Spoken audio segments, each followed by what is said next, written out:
Bonsoir à toutes et à tous et bienvenue dans le Club de la Presse, votre émission de débat d'actualité sur RTI 1. Ce dimanche, nous analysons deux événements majeurs qui bousculent l'actualité internationale et nos relations diplomatiques. Le premier concerne les relations entre la France et la Côte d'Ivoire et plus spécifiquement les annonces récentes autour de la coopération judiciaire et des extraditions. Un dossier sensible qui touche aux enjeux de souveraineté, de justice et d'efficacité dans la lutte contre la criminalité transnationale. Le second sujet nous transporte au cœur du Moyen-Orient où les États-Unis ont lancé des opérations militaires contre l'Iran, une escalade qui inquiète les organisations régionales, notamment l'Union africaine, et qui aura d'ores et déjà des retombées géopolitiques et économiques mondiales. Pour en débattre, je reçois ces sujets complexes et majeurs. J'ai le plaisir surtout de le recevoir. Jérôme Ndri, tout d'abord, journaliste au Nouveau Réveil. Jérôme Ndri, bonsoir. Bonsoir, frère. Bienvenue sur ce plateau. Merci. On est très heureux de vous accueillir. Sinclaver Oula, vous êtes... Merci. Sinclaver Oula, vous êtes journaliste et éditorialiste à Le Panafricain. Bonsoir et bienvenue. Bonsoir, chers confrères. Prêt à amorcer le débat ? Nous y sommes. D'accord. Juste en face de vous, on a Lansine Bakayoko, qui est journaliste et chef du service économie de la rédaction de RTI 1. Lansine Bakayoko, bonsoir. Bonsoir, M. Dui. Merci d'avoir répondu à notre invitation. Plaisir à partager. Et enfin, Sangare Yakuba, vous êtes journaliste et rédacteur en chef adjoint du quotidien Le Patriote. C'est exact. Bonsoir et bienvenue. Bonsoir, Ahmed, de plaisir à partager. D'accord. Sans plus tarder, place au générique.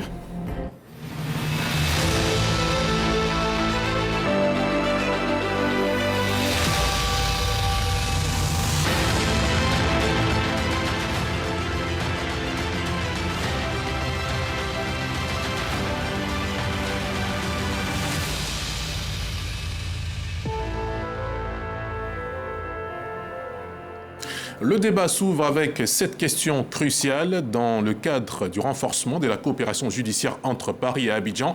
Des discussions ont été intensifiées ces derniers jours autour de l'entraide judiciaire et des procédures d'extradition des personnes recherchées pour crimes graves ou grande délinquance.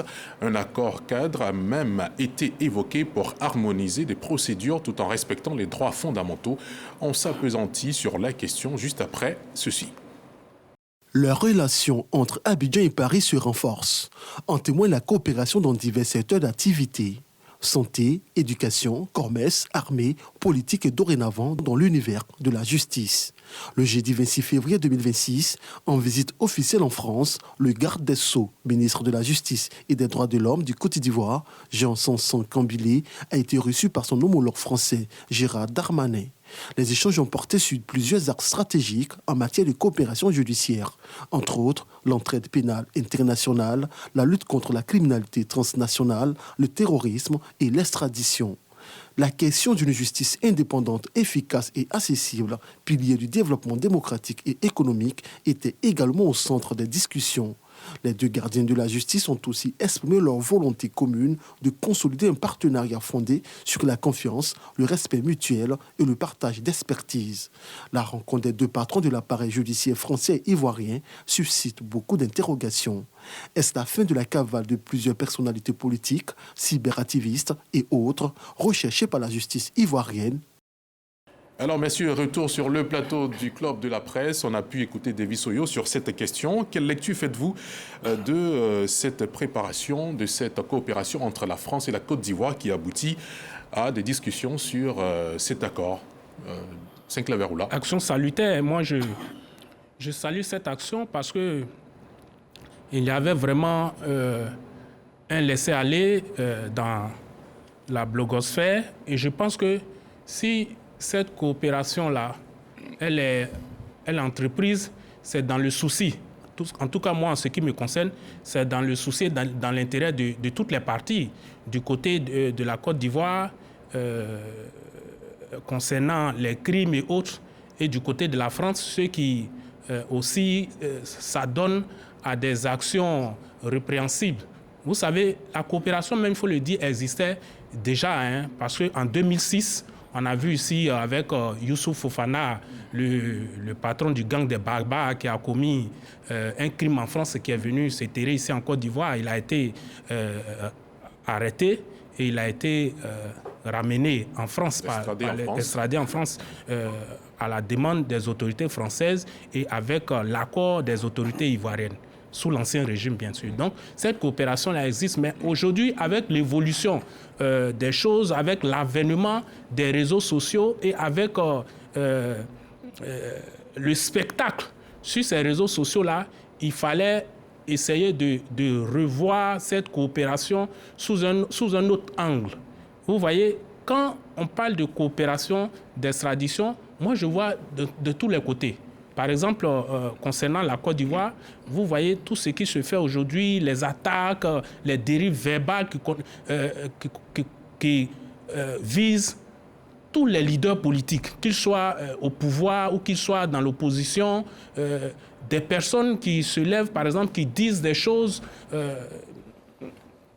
Je pense qu'il faut vraiment... Il faut renforcer cette coopération. Il faut vraiment brandir la menace. Il faut démontrer à ces personnes-là que lorsqu'elles se trouvent sur le territoire français et même dans l'espace européen, qu'elles peuvent être rapatriées, qu'elles peuvent ramener en Côte d'Ivoire pour répondre de leurs actes. Et donc, moi, c'est ce que je vois. Vous voyez, c'est vrai, certaines personnes aujourd'hui crient à la traque des opposants, à la traque des cyberactivistes proches de l'opposition. Mais moi, je vois plutôt une traque de tous les cyberactivistes, où qu'ils soient, et même de ceux-mêmes qui font des révélations sur ce qui s'est passé, leur rôle qu'ils ont joué à un moment donné en Côte d'Ivoire. On a vu, il y a un moment, un certain Bob, le mannequin, qui a ouvertement dit sur les réseaux sociaux que lui, il a coupé des tendons ici durant la crise. Ça, c'est des révélations graves, très graves.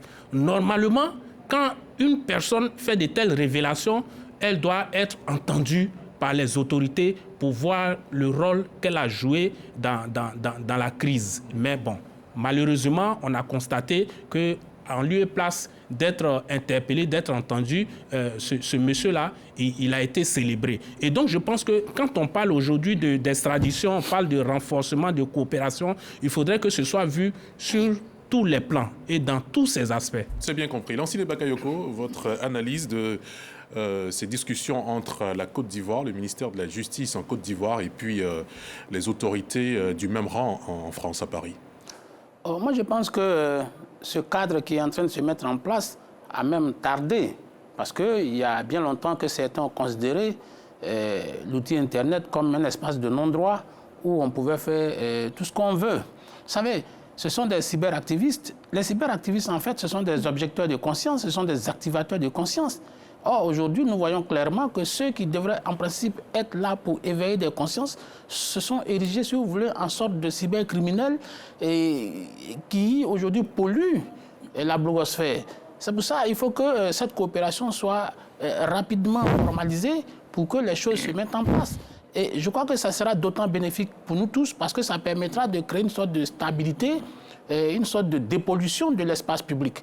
Aujourd'hui, vous voyez, déjà au plan national, certains croient que quand on est sur Internet, on peut tout dire, on peut tout faire. Et davantage, ceux qui sont en Europe pensent que l'Europe est une sorte de bouclier pour eux et qu'ils peuvent se permettre de faire toutes sortes de... jeter l'anathème sur tout le monde, déverser toutes sortes d'avanies sur les autorités et les personnalités politiques de la Côte d'Ivoire. Donc je crois qu'aujourd'hui, il était temps quand même de mettre un haut là à cette dérive qui remet en cause même sorte non seulement l'intégrité de la Côte d'Ivoire, mais la stabilité de la Côte d'Ivoire.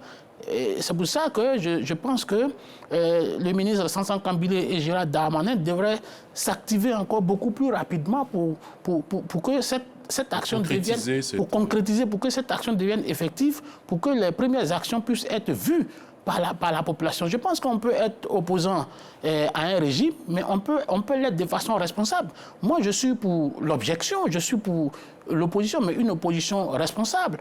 Il y a des choses qu'on peut dénoncer, mais écoutez, descendre, c'est-à-dire sous la ceinture, des insanités, l'impudicité qu'on déverse, je crois que ça ne devrait pas s'accommoder de la société démocratique que nous voulons construire. Donc, il faut que l'Europe, globalement et principalement la France, cesse d'être cette sorte d'exutoire pour ces personnes-là. C'est pour ça que Et je pense que depuis l'annonce a été faite, j'ai senti une sorte de frétillement au sein de ceux qui se reprochent, enfin ceux qui ont pris pour habitude de polluer la plateforme cybernétique. Alors, il faut aujourd'hui que Gérard Darmanin, on peut même faire des choses rétroactives.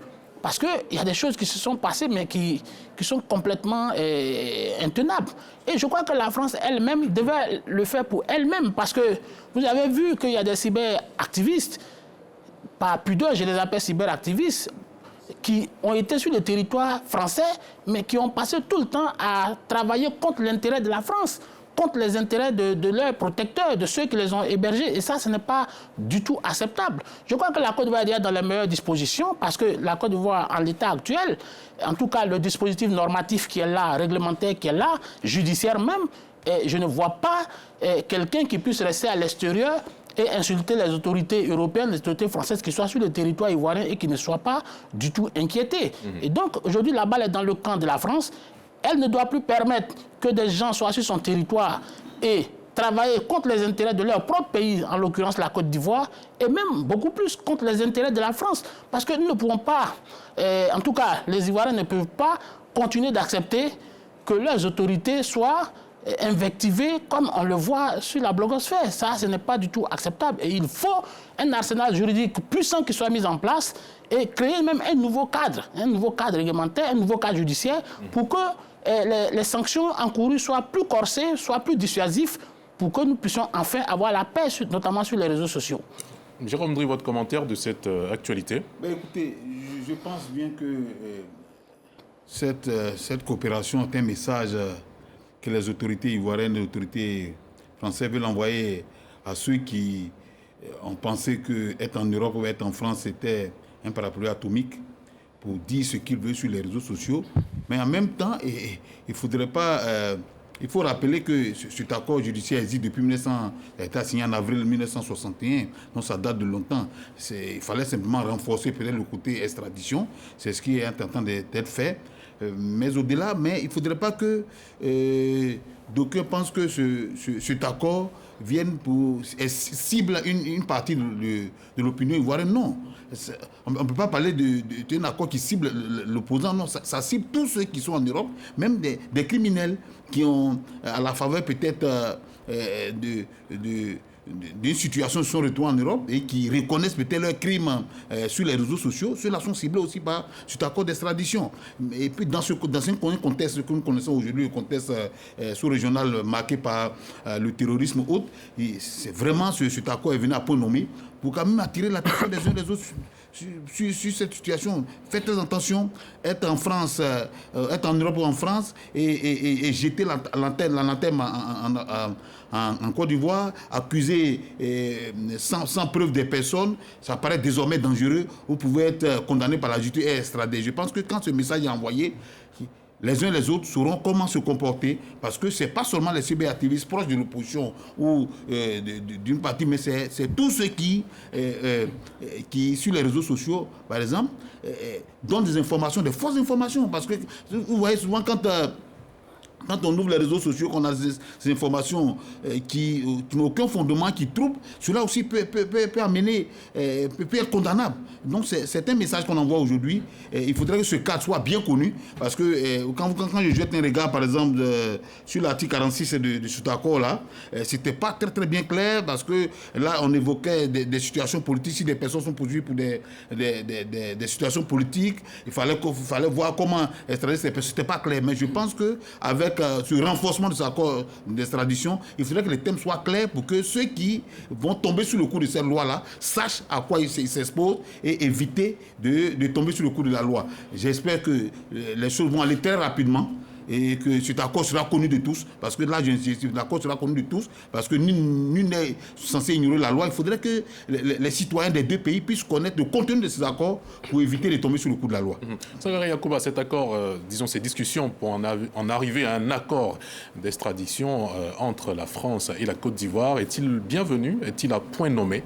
Oui, oui, comme les débatteurs l'ont dit, hein, il faut saluer cet accord-là, le renforcement de cet accord de coopération juridique entre la Côte d'Ivoire et la France. Ça vient vraiment à point de mot, faites bien de le souligner, parce que vous savez, on est dans un environnement aujourd'hui où il y a beaucoup de dérives, notamment sur la toile. Il y a beaucoup de gens qui se permettent de violer les dispositions de la loi ivoirienne, comme par exemple appeler à la haine, appeler au meurtre, appeler à la violence, appeler à la xénophobie, et qui restent hors de la Côte d'Ivoire et qui pensent que parce qu'ils sont en Europe, voilà, je vais dire qu'ils sont vraiment, comme ils diront là-dessus, un parapluie atomique qui ne peut pas être poursuivi. Donc ils se permettent vraiment tout et n'importe quoi.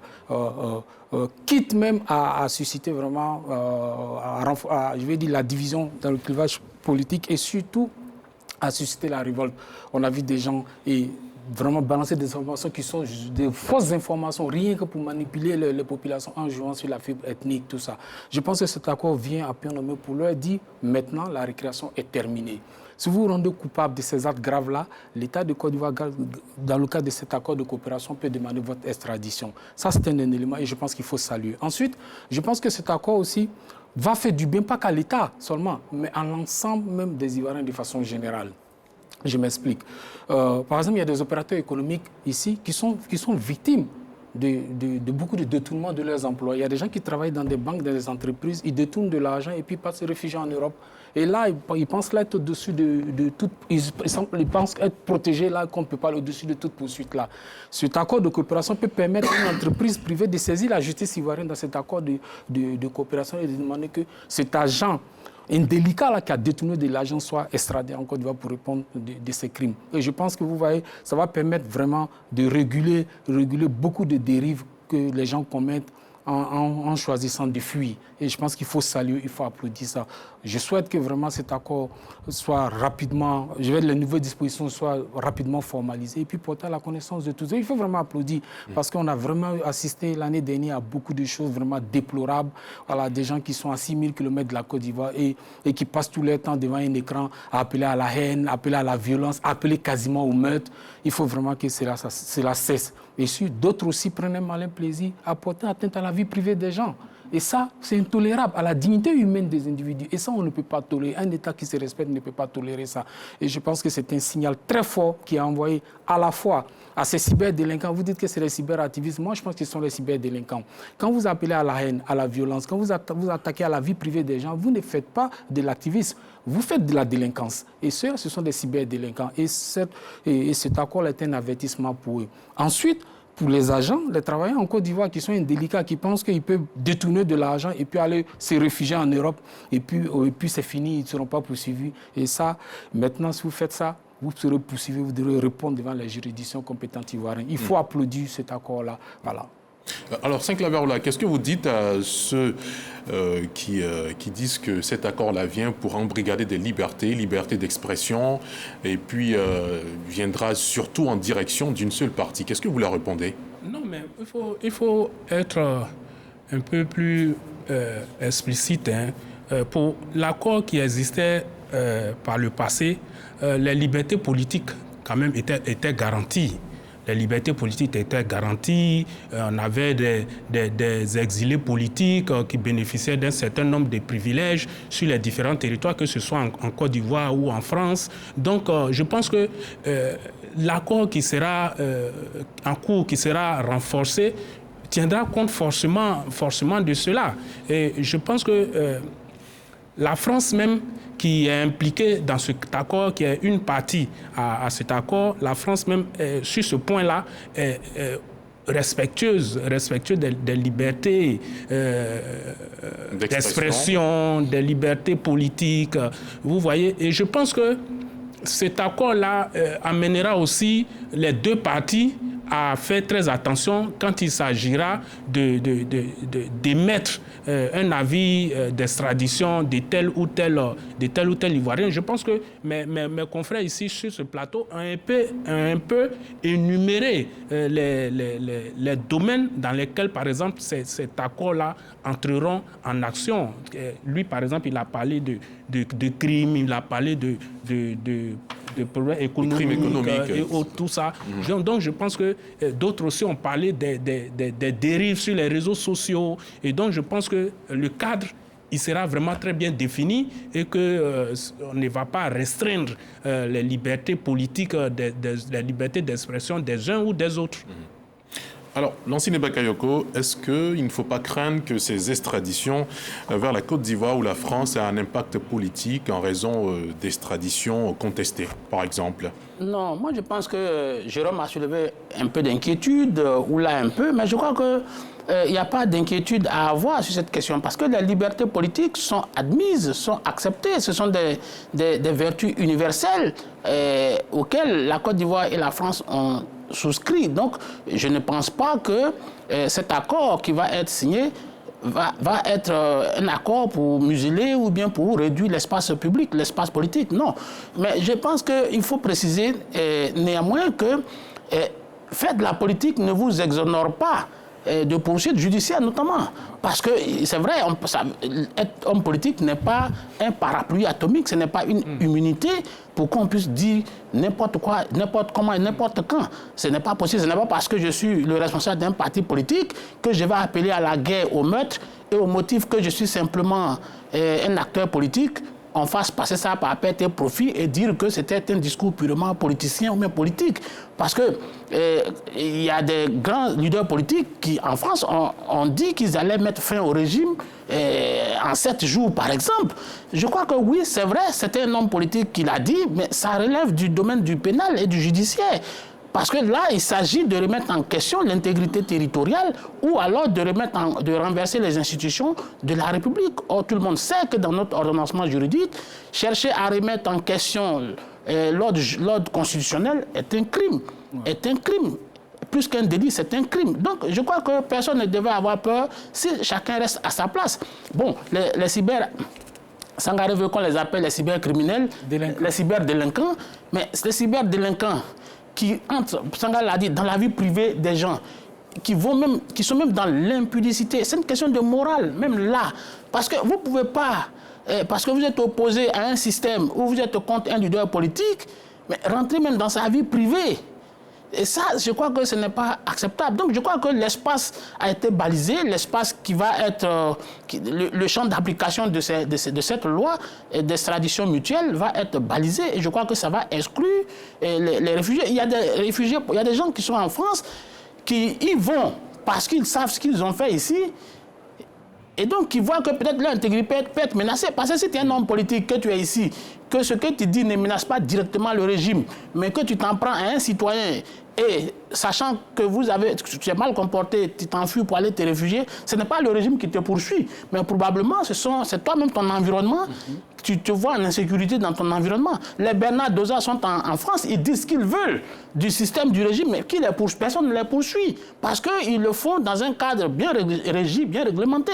Mais vous ne pouvez pas être un leader politique et appeler au meurtre ou à la décapitation de l'État et puis prétendre qu'au motif que vous êtes un homme politique, vous devez être absous de toutes ces dérives, soit langagières, soit des dérives même dans les actes. Je crois qu'il faut que cette extradition, le cadre normatif est bien dressé, il n'y a pas d'inquiétude à avoir, ce sera dans l'ordre des choses, dans la régulation de nos relations entre Paris et Abidjan, et je crois que c'est dans l'intérêt de tout le monde, aussi bien dans l'intérêt des citoyens que dans l'intérêt de l'État. Jérôme Dry, est-ce que la diplomatie en très bonne santé entre la Côte d'Ivoire et la France ne viendra pas, dans cet accord d'extradition, empiéter sur la liberté de la justice? Je ne pense pas, parce que comme l'a dit même le ministre des Affaires étrangères, le ministre de la Justice française, que cet accord vient accompagner le développement. Nous l'espérons bien. Je voudrais revenir un peu sur ce que Lansine Bakayoko a dit. Il y a raison de s'inquiéter un peu, parce que quand on sait en Afrique comment les lois sont utilisées à des fins politiques pour régler certains problèmes politiques, il y a raison de s'inquiéter. Est-ce que cet accord d'extradition ne va pas être utilisé à des fins politiques où on va extrader à l'appel des acteurs politiques, alors que quand vous prenez même l'accord qui a été signé depuis 1961 dans son article, si vous permettez, je vais lire ça dans son article 49, il a indiqué ici que l'extradition pourra être refusée si l'infraction pour laquelle elle est demandée est considérée par l'État requis comme une infraction politique. Ah, mais c'est rassurant, ça devait te rassurer. De façon politique. C'est rassurant. Donc nous espérons qu'en renforçant cet accord, on ne va pas sauter cette disposition pour que cet accord soit utilisé. On sait aujourd'hui en Afrique comment les pouvoirs utilisent la loi, utilisent la justice à des fins politiques. Non, et c'est tout à fait normal que nous puissions quand même relever cela, puissions nous inquiéter. Nous espérons que les thèmes seront bien définis pour que cela puisse contribuer à l'indépendance surtout de la justice, pour ne pas que cela soit comme un bâton que le pouvoir utilisera pour taper ses opposants, qui peut-être pour des questions de menaces d'intégrité physique se retrouvent en France. Il faudrait faire attention. Et c'est là que nous, les uns les autres pourront être regardants. Il faudrait que la France, qui est un pays de droit, qui est un pays qui respecte les droits humains, puisse regarder le contenu de cet accord pour éviter que cet accord soit utilisé à des fins politiques sur tout ça. D'accord. Alors, Sangaré Yacouba, est-ce que cet accord viendra certainement dissuader ces acteurs-là qui se rendent coupables d'actions répréhensibles de la part de la justice, ou bien ce ne sera pas assez fort pour leur permettre de se ranger? Non, moi je pense que ça va dissuader ceux qui prennent conscience, ceux qui vont prendre conscience que maintenant il y a un nouveau dispositif qui fait qu'ils peuvent être poursuivis et se retrouver en Côte d'Ivoire suite à leurs exactions. Maintenant, ceux qui veulent jouer les extrémistes, là, ils le feront. Mais quand on sait que la France est un état de droit, on sait aussi le pouvoir de la justice en France. Si une demande d'extradition est validée, la personne sera extradée sans souci. Moi, je pense que ça va les dissuader, en tout cas avec la France. Peut-être que certains vont fuir la France. Voilà, ceux qui vont peut-être pouvoir échapper, mais ceux qui vont rester sur le territoire français, je pense qu'avec cet accord-là, ne pourront plus faire n'importe quoi. Si vous le faites, je dis que là, une demande d'extradition, il n'y a pas de souci, vous serez extradé. Alors, je veux aussi rassurer Jérôme, il n'a pas de la question de politique. Je pense que cet accord, ça ne va pas être aussi simple, par exemple, que la France dit, la Côte d'Ivoire dit, envoyez-moi tel monsieur, la France va vous envoyer. Non, il y a des documents. La Côte d'Ivoire va produire l'acte d'accusation, les preuves, les éléments qui étaient justement cette demande d'extradition, qui montrent que cette personne a vraiment commis une infraction. Il faut qu'elle vienne répondre devant les juridictions compétentes ivoiriennes. Donc, et la justice française d'apprécier. D'apprécier, merci. Donc, la Côte d'Ivoire va produire ces documents et la justice française va apprécier aussi et puis elle va faire. Donc, rassurez-vous, moi je pense que c'est ceux vraiment qui vont se rendre coupables vraiment d'actes délitueux très graves, ceux qui vont répondre de leurs actes. Et je voulais terminer par dire que quand on est homme politique aussi, on n'est pas au-dessus de la loi.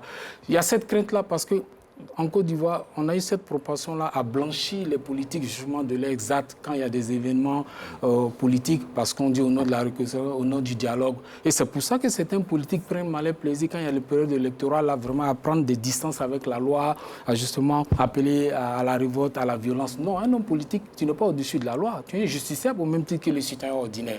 Donc, tu peux critiquer un régime, mais il y a des limites à ne pas franchir. Quand tu appelles à la haine, tu n'es plus dans la critique. Tu es dans la déstabilisation. Et ça, il y a les textes de loi qui sont là et tu dois répondre selon les crimes que tu as commis, selon de ces actes-là. Donc, je pense qu'il n'y a pas d'inquiétude à avoir. Moi, je pense qu'on doit être serein et applaudir. Parce que c'est vraiment écœurant. Mettez-vous à la place des gens qui sont salis sur les réseaux sociaux. Imaginez le drame intérieur qu'ils vivent, leur honorabilité, leur famille. C'est que vous n'imaginez pas quand quelqu'un sort quelque chose sur vous, sur la toile. Même si c'est faux, mais c'est déjà parti.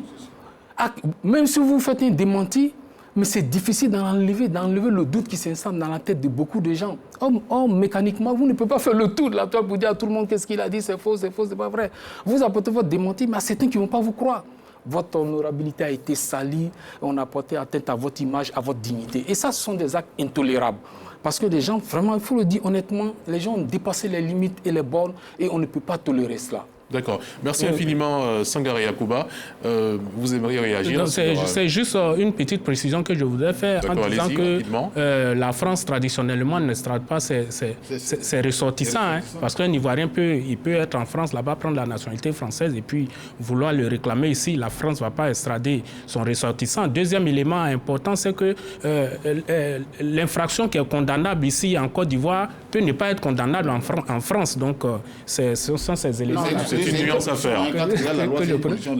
Voilà. Il faudrait que l'infraction au niveau de la France soit condamnable. Non, les infractions qui sont visées sont condamnables en France. De l'universel. Oui. Parce que je crois les infractions visées relèvent de la morale, du bon sens. Parce que l'appel à la haine est puni par la loi en France. C'est pour éviter que l'extradition se fasse de façon. Non, elle ne sera pas mécanique. On l'a dit, elle ne sera pas mécanique. Voilà. Je crois que ça serait une loi impersonnelle. Vous savez, dans le courant de 2000, Laurent Gbagbo avait signé la convention de Rome qui nous inscrivait à la CPI. C'était impersonnel. Certains s'en étaient inquiétés, mais c'était impersonnel. La preuve, quand les choses se sont mises en place, bon, les premières victimes sont sorties de son propre camp. Donc, je veux dire que ce n'est pas parce que le président Alassane Ouattara est en train de nouer cette relation que les victimes seront forcément du camp de l'opposition. Oui, je les destine à une partie. Parce que ce sont des lois impersonnelles. Donc, tout le monde peut être poursuivi. Tout le monde peut être poursuivi. Il faut accepter cette loi. Parti au pouvoir, opposition ou citoyen lambda, tout le monde est concerné. Tout le monde est concerné. C'est bien cela, c'est bien compris. Merci, messieurs, pour vos analyses de cette première partie de ce débat. Passons maintenant à un tout autre dossier plus imprégné de géopolitique mondiale. Les États-Unis ont déclenché des opérations militaires de grande envergure contre l'Iran, ciblant ses capacités balistiques et nucléaires, justifiant ces frappes par des menaces imminentes à la sécurité américaine et de ses alliés. Cette action provoque la mort du guide suprême d'Iran, l'ayatollah Ali Khamenei, mais aussi une forte réaction régionale et internationale. On en parle juste après cet élément de David Soyo. Le Moyen-Orient encore dans la tourmente. Les États-Unis et Israël ont lancé ce samedi 28 février des frappes sur l'Iran. Une opération baptisée Fureur épique. Objectif selon cette coalition, empêcher l'État iranien de développer l'arme nucléaire. L'attaque coordonnée par Washington et Tel Aviv a ciblé plusieurs sites stratégiques de l'Iran. En représailles aux attaques américano-israéliennes, Téhéran a aussitôt riposté avec ses missiles balistiques envoyés en direction de l'État hébreu et d'autres pays de la région. Tel Aviv et les bases américaines du Qatar, du Bahreïn, des Émirats arabes unis et du Koweït ont été pris pour cible. Plusieurs explosions ont également été entendues à Doha, Dubaï, Abu Dhabi et Riyad. Le quartier général de la 5e flotte de la marine américaine stationné dans les eaux profondes de Bahreïn a essuyé également des attaques de missiles de la part des gardiens de la Révolution. Les pays attaqués ont mentionné dans un communiqué qu'ils se réservent le droit de riposter. Pendant ce temps, le président américain Donald Trump invite le peuple iranien à s'emparer du pouvoir. Dans la nuit du samedi 28 au dimanche 29, la mort de l'ayatollah Ali Khamenei, guide suprême du peuple iranien, et plusieurs de ses proches ont été confirmés. Explosion, effondrement, décès, sirènes, évacuation, voilà le nouveau quotidien de cette partie du monde. Ce dimanche, offensive et riposte se poursuivent. L'ONU redoute une escalade de la violence dans ce nouveau front ouvert dans cette région. Retour sur le plateau du Club de la Presse, messieurs, on l'a vu dans ce reportage, dans ce commentaire de David Soyo, on a le Moyen-Orient qui s'embrase de par l'offensive américaine et israélienne sur l'Iran, riposte également de l'Iran. Quelle est selon vous la suite des événements? Saint-Claver-Oula. C'est clair que dans les prochains jours, on assistera à une véritable escalade de la violence parce que deux choses. Les États-Unis et l'Israël veulent balayer le régime ou, si vous voulez, Ali Khamenei avec ses lieutenants. Mais en même temps... Qui a trouvé la mort dans ce bombardement. Oui, qui a trouvé la mort, malheureusement. Confirmation faite par les autorités iraniennes. Mais en même temps, ils ont organisé une transition qui existait là parce que chacun a désigné son substitut. Ali Khamenei, le ministre de la Justice, le chef d'état-major, chacun déjà... Et sachant la violence qui adviendrait, sachant la volonté des États-Unis et d'Israël de les décapiter, de décapiter leur régime, ont pris des dispositions. Donc si aujourd'hui, le guide suprême et certains de ses lieutenants, je pense qu'ils sont au nombre de 3 ou 4 personnes qui ont été déjà balayées. 4 personnes. 4 personnes.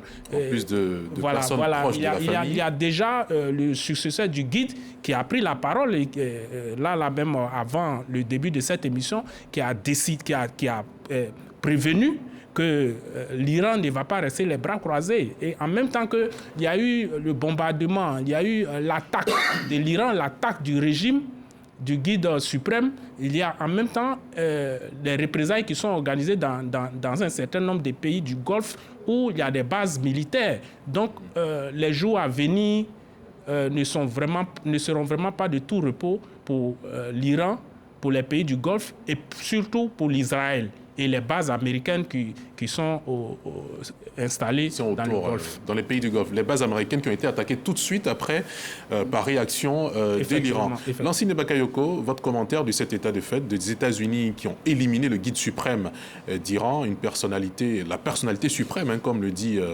son qualificatif. Qu'est-ce que vous pensez que ce conflit-là va créer pendant les prochains jours? Mais je pense qu'on va vers une escalade. Parce qu'on peut évoquer toutes sortes de motifs, on peut justifier par toutes sortes d'artifices, mais je crois que les États-Unis aujourd'hui se comportent comme un monstre qui se marche sur l'état des droits. Parce qu'aujourd'hui, cette offensive ne repose sur aucun élément de droit international. Est-ce qu'on n'est pas en train de revivre l'époque de Bush fils, quand il était au pouvoir, avec l'attaque de l'Irak et puis de certains pays qui ont créé ce qu'on a pu connaître avec des millions de morts, par exemple? Oui, mais c'est similaire. C'est ce que je suis en train de dire, parce que les États-Unis aujourd'hui, en allant bombarder l'Irak et hier en allant attaquer le Venezuela, le successeur de Hugo Chavez de son palais, Maduro, pour l'envoyer aux États-Unis et l'enfermer, je crois que tout ça est sans base juridique en réalité, parce que le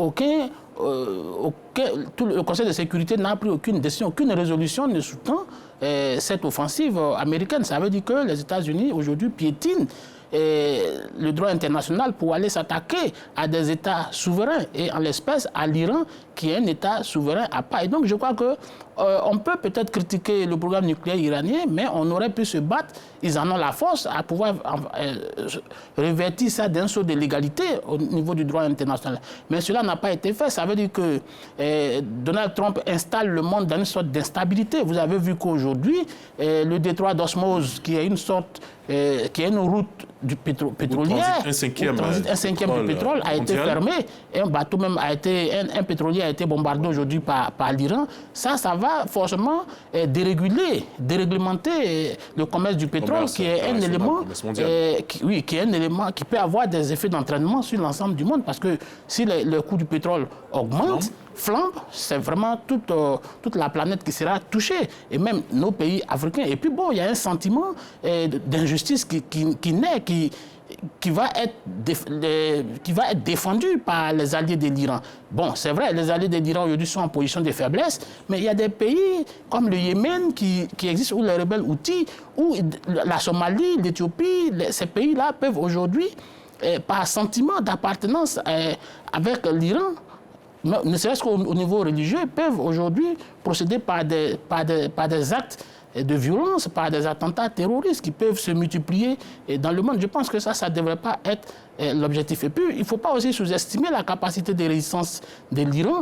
C'est vrai, il y a 5 personnes sur les 25 membres du Conseil suprême. Qui ont été décapités, mais il y a déjà des personnalités de substitution. Il a parlé de Ali Larijani, qui est déjà en position de leadership, qui est un diplomate chevronné, mais qui a aussi une capacité de résistance.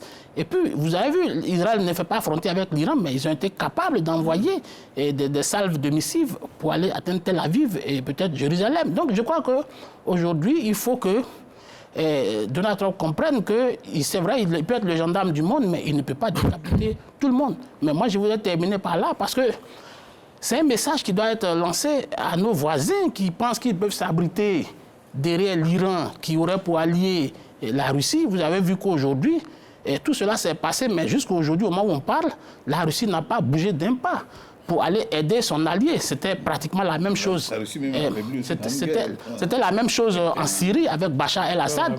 Aujourd'hui, la Russie n'a pas bougé. Et donc ceux qui sont dans le voisinage ivoirien, qui pensent qu'ils ont la couverture de la Russie ou de l'Iran, doivent aujourd'hui redimensionner leur point de vue, doivent redimensionner leur diplomatie pour comprendre que la réelle politique va au-delà de certaines contingences sentimentales. Donc, il faut aujourd'hui que tout le monde comprenne que la géopolitique mondiale a évolué et qu'on devrait continuer à faire des relations de bon voisinage, je parle de notre région, et refuser de croire qu'il y a un grand gendarme qui sera à l'extérieur, qui viendra nous sauver en cas de cataclysme. Et l'exemple est là, l'Iran aujourd'hui est en difficulté, mais je crois en la capacité de résistance de ce pays, qui a des ressources humaines, qui a des ressources matérielles, des ressources morales pour faire face à l'agression américaine. Alors, Jérôme Dry, Donald Trump, dès son arrivée au pouvoir, s'est posé en homme de paix. Il est même en quête du prix Nobel de la paix. Et aujourd'hui, est en train de, en tant que gendarme du monde et en tant que pays fort, est en train soit d'extraire un président de son palais et l'enfermer aux États-Unis, ou bien de guerroyer avec des pays du Golfe. Est-ce qu'il n'y a pas ambiguïté ou il n'y a pas contradiction dans les actes et les dires? Il y a contradiction dans les actes et les dits de Donald Trump. En même temps qu'il veut se positionner comme le gendarme du monde, en même temps il recherche le prix Nobel de la paix. Mais quand on regarde ce qui se passe en Iran, quel était l'objectif de Donald Trump? Donald Trump a toujours indiqué que Khamenei était un dictateur qu'il fallait balayer. Et il a même encouragé les dernières révoltes en Iran. Et aujourd'hui, il a mis en exécution ses menaces avec Israël. Mais ce qu'il faut craindre est que ces crises en Iran vont avoir une répercussion terrible sur l'économie mondiale. Il faut craindre cela. On a vu ce qui s'est passé avec la Russie et l'Ukraine. On avait parlé de 2 ou 3 mois aujourd'hui, c'est un conflit qui s'est enlisé. Dans la 5e année de cette crise. Est-ce que ce qui se passe en Iran avec tous les pays du Golfe qui sont en train d'être touchés, est-ce que cela ne va pas s'enliser comme la crise entre la Russie et l'Ukraine? C'est tout cela, c'est toutes ces questions qu'on se pose aujourd'hui.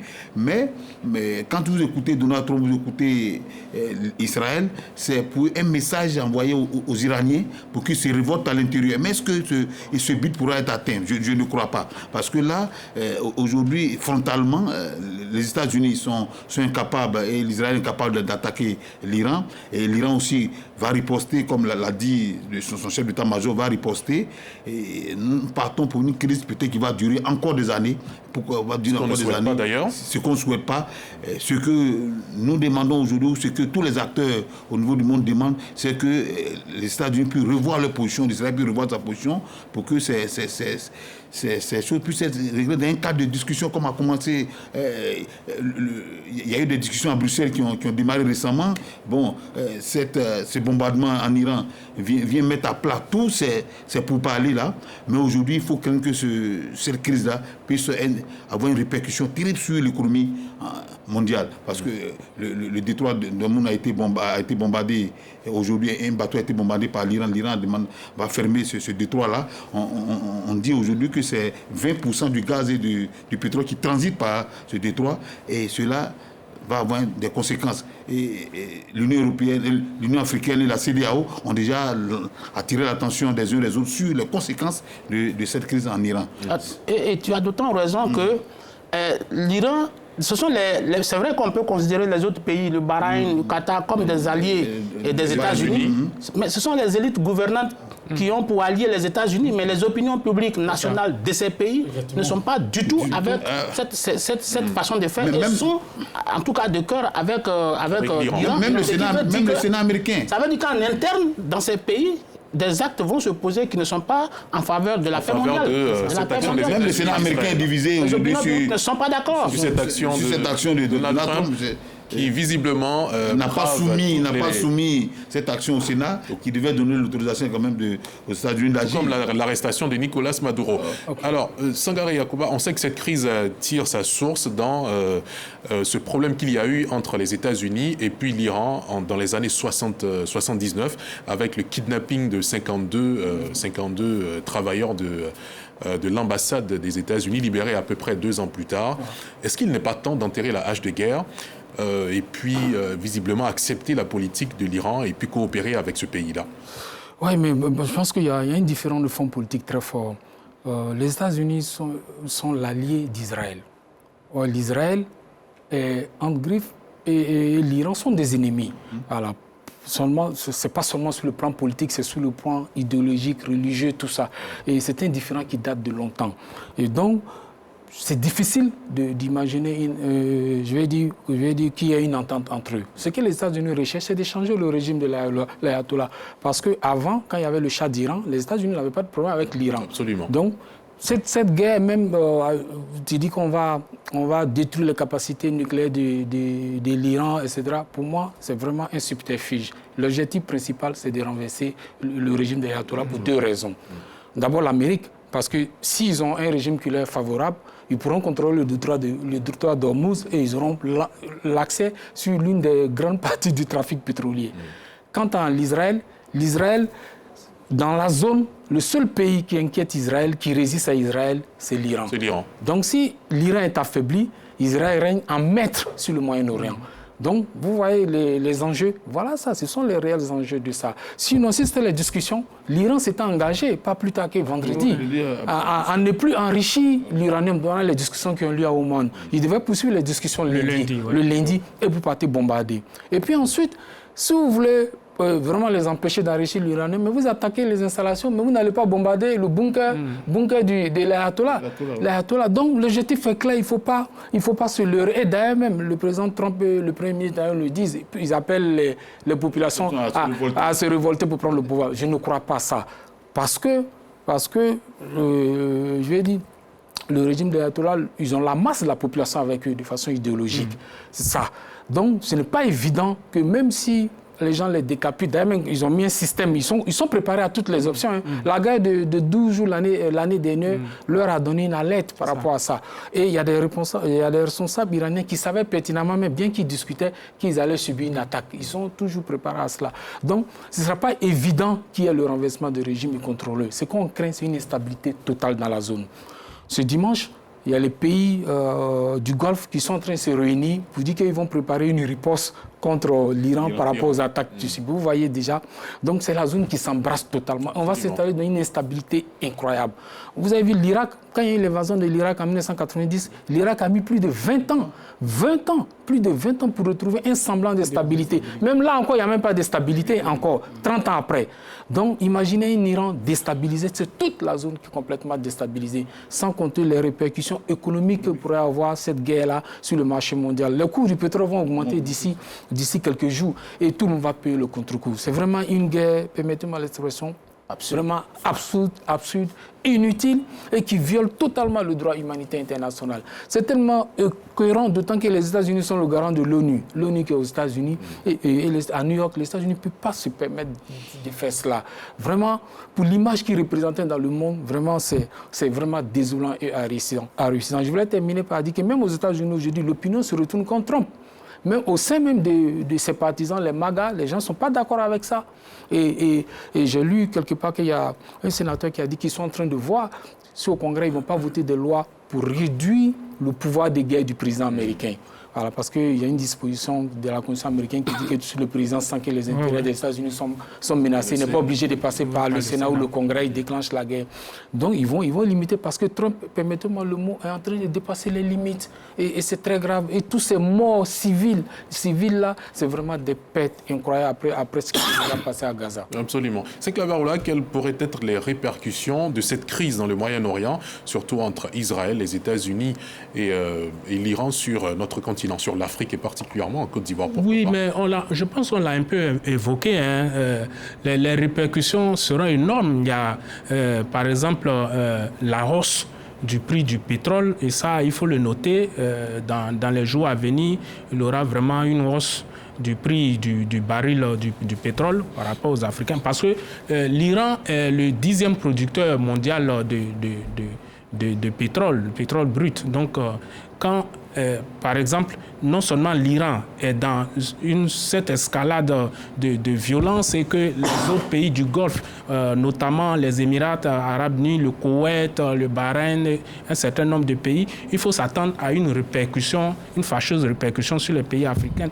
Et puis, en plus, ce qu'il faut noter, c'est que aujourd'hui, les pays africains diversifient leurs relations. On sait que, par exemple, la Côte d'Ivoire a des partenaires un peu dans ces différents pays-là. Et donc, si cette crise-là perdure, c'est clair que cela aura vraiment des conséquences sur la Côte d'Ivoire, sur les autres pays africains. Et on va en payer le prix. Déjà qu'on en paye le prix dans la guerre, Russie-Ukraine, et puis va venir encore s'ajouter la guerre États-Unis-Israël contre le Moyen-Orient. Donc ça, c'est vraiment tout un tas de problèmes face auxquels l'Afrique se verra. L'enseignant Bakayoko, politiquement, quelles pourraient être les conséquences de cette crise? Sur le plan politique, déjà, vous avez vu que le Maroc, qui est un allié d'Israël, n'a pas condamné mieux. Il s'est rangé du côté d'Israël. Et comme je l'ai dit tout à l'heure, ce sont les élites qui sont en alliance avec Israël, sinon les opinions publiques arabes sont globalement avec l'Iran. Donc le Maroc lui-même peut connaître une sorte de déstabilisation intérieure parce qu'on avait subi une première alerte où l'opinion publique marocaine avait dit à la monarchie de ne pas accepter d'ambassade de Tel Aviv à Rabat. Donc je crois que tout ça va venir raviver les opinions publiques et ça peut entraîner une crise au Maroc. Et puis maintenant, vous savez, en économie, quand le risque est élevé, forcément, ça a des incidences sur le commerce international, notamment en termes de hausse des prix. Parce que si le risque est élevé, ça renchérit les coûts de produits, les coûts des facteurs, et donc, fatalement, ça peut engendrer des répercussions sur les prix. Et puis, il faut savoir que cette zone aussi, notamment les Émirats arabes unis, et plus précisément Dubaï, aujourd'hui, il y a beaucoup de commerces, transactions qui s'opèrent entre l'Afrique et cette partie du monde. Donc, tout ça peut entraîner, si vous voulez, une sorte de, pas volatilité des prix, mais une sorte d'augmentation des prix qui n'est pas favorable forcément à l'Afrique. Et puis, il faut savoir que quand ce genre de conflit déclenche, sur le plan géopolitique, les États sont appelés en général à se prononcer en faveur de l'un ou de l'autre. Et ça peut entraîner des représailles, parce que chacun cherche un soutien diplomatique fort pour pouvoir avoir un positionnement plus puissant, plus équilibré dans la région. Aujourd'hui, que faire en dehors des pays qui ont la puissance de leurs moyens, comme l'Afrique du Sud, qui sont capables aujourd'hui de prendre une décision ou de dire ce qu'ils pensent, mais les autres pays sont souvent dans l'expectative ou bien craignent des représailles ou bien sont dans la mesure pour éviter probablement des représailles de ceux qui n'auront pas défendu. Donc, tout cela provoque une sorte de dérégulation, de dérèglement de la vie politique mondiale et même de la vie économique. Et ça, ce n'est pas fait pour arranger les États africains qui ont besoin de quiétude. Donc, in fine, il s'agit aujourd'hui et c'est peut-être un débat lointain, mais si vous voulez, de remodifier la carte politique mondiale. Parce que aujourd'hui, vous voyez que même sans consentement de l'ONU, Donald Trump se croit permis d'aller faire ce qu'il a fait. Maintenant, il faut réformer toutes ces institutions-là et comme l'a dit Sangaré en interne, si on redimensionnait les pouvoirs du président américain, ça pouvait permettre quand même d'apporter une sorte d'accalmie au monde qui en a aujourd'hui besoin, parce que dans cette affaire, l'Iran est aujourd'hui bombardé, mais on peut se demander à qui le tout, parce que forcément, peut-être demain, ça sera la Corée du Nord. On ne sait pas. Peut-être les jours qui vont suivre, ça sera le Pakistan. Donc aujourd'hui, le monde est en feu et ça... Donald Trump emporte la responsabilité. D'accord. Jérôme Dry, est-ce qu'on n'est pas en train de partir vers une bipolarité, si ce n'est déjà le cas, ou une bipolarité prononcée que subira l'Afrique au final? Pourquoi pas? Parce que il faut rappeler que l'Iran est le troisième pays producteur des pays exportateurs du pétrole. Donc, avec ce qui se passe, automatiquement, le coût du pétrole qui va augmenter, comme l'a dit mes confrères, et qui dit l'augmentation du coût du pétrole, dit également l'augmentation du coût de tout ce qui est... Les coûts de production. De production. Et tous les coûts de production, automatiquement... Un effet d'emballement qui va peser énormément sur l'Afrique. Qui dépend de l'Europe et de plusieurs pays étrangers par rapport à certains produits que nous connaissons comme le riz et autres. Donc il faut craindre cette situation, mais en amont aussi c'est le devoir des dirigeants africains de pouvoir chercher des solutions en amont par rapport à cette crise qui se pointe à l'horizon. Donc c'est à nous en tant qu'organisation peut-être africaine de commencer à réfléchir face à cette crise qui se pointe à l'horizon, qu'est-ce que l'Afrique peut faire pour pouvoir minimiser les coûts. Je ne vais pas dire freiner les coûts, minimiser les coûts pour ne pas qu'on soit surpris comme ce fut le cas de la crise au niveau entre la Russie et l'Ukraine. Aujourd'hui, c'est réfléchir, c'est aux dirigeants africains de réfléchir, de trouver des solutions anticipatives pour que cette crise-là qui se pointe à l'horizon ne puisse pas peser sur l'Afrique. Aussi, nous pouvons indiquer les pays africains, chacun des pays africains a des relations bien poussées, soit avec l'Israël, soit avec les États-Unis, pourquoi pas avec l'Iran. Donc, avec ce que nous voyons, c'est vrai que certains pays africains, peut-être prendront position, là on ne le sait pas encore, mais à voir venir les choses, il faut être prudent pour ne pas qu'on fasse des commentaires qui peuvent peut-être gêner un peu les positions des différents pays. Certains pays ont déjà pris position. On a le Burkina Faso qui a produit un communiqué pendant le journal pour prendre position pour la République d'Iran, qui a même... Parce que par rapport à son allié, la Russie, la Russie, justement, a promis d'envoyer 2 bataillons en Iran. C'est la rigolade. Justement. C'est la rigolade. Sangaré Yacouba, est-ce que vous pensez que l'Afrique et la Côte d'Ivoire, précisément, pays qui nous concernent, ne doivent pas être résilients, le continent et la Côte d'Ivoire ne doivent pas être résilients face à cette crise, finalement, qui peut nous impacter d'une manière ou d'une autre? Non, mais qui va nous impacter. Je pense qu'elle va nous impacter. Pas seulement au niveau même des coûts des produits pétroliers, parce que la Côte d'Ivoire a quand même des accords de coopération avec beaucoup de pays du Golfe. Aujourd'hui, le Bahreïn est quasiment en feu. J'ai vu Dubaï en feu. Il est clair que si ces pays sont engagés dans un conflit, cela va forcément impacter les échanges commerciaux entre la Côte d'Ivoire et ces pays. Et même la mise en œuvre de certains projets de développement. Ces pays-là vraiment accompagnent beaucoup de projets ici. Il est clair qu'ils auront d'autres priorités. C'est d'abord leur stabilité là. Donc c'est clair que ça va avoir forcément une incidence sur ça. On sera impacté. Ce qu'on peut faire, c'est de faire une diplomatie africaine.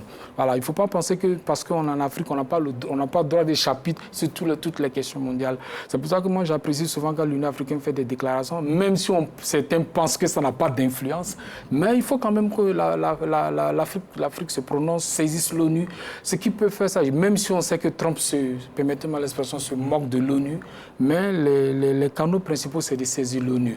J'ai vu que la Chine et la Russie, qui sont membres du Conseil de sécurité permanent, ont demandé une réunion d'urgence. C'est déjà ça. Il faut déjà une condamnation des principes, déjà pour montrer que tout le monde se désolidarise de cet acte-là, parce que la guerre, là, c'est pas vrai. Maintenant, la Côte d'Ivoire peut appeler à la paix, parce que la Côte d'Ivoire, c'est un pays qui a une tradition de paix et de dialogue.